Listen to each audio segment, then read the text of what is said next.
Корупцијата има големо влијание врз младите, бидејќи тие не се доволно едуцирани во врска со истата. Корупцијата не е само давање пари, туку корупција и телефонски повик, користење на функција или пак примање и давање подароци за одредена услуга. Во најголем дел тие се свесни, но повеќето се плашат да превземат било каков чекор за да ја спречат истата. На прашањето дали би пријавиле корупција кај надлежните, поголем е процентот кај младите кои што не би пријавиле корупција, бидејќи тие се плашат најмногу од последиците.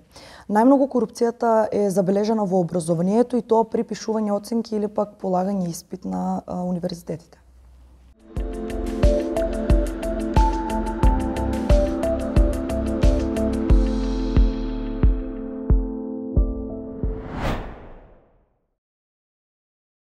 Кај не ја гледам искрено да ти кажам.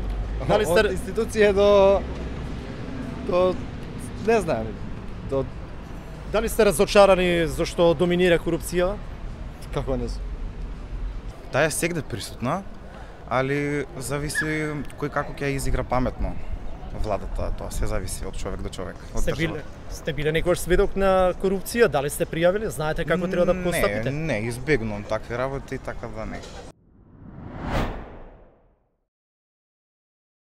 И, например, сме добивале резултати за доверба во институциите, кое што се поклопува со најголем дел од истражувањата кои што можеме да ги видиме, а се спроведуваат од меѓународно, би рекол, кредибилни агенции, кои што во континуитет ги реализираат на територија на цела Македонија.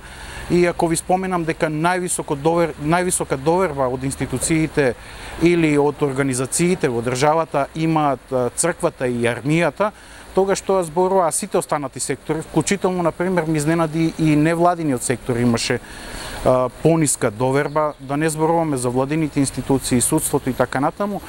Се тоа зборува за недостатоци во општеството, односно зборува за некои аномалии кои што можеме да ги проследиме во општеството. Една од тие аномалии е токму и корупцијата. Доколку не се промени, би рекол, менталниот склоп на целото општество во рамките на правосудниот систем пред се, меѓутоа и од страна на граѓаните и перцепцијата кон овој систем.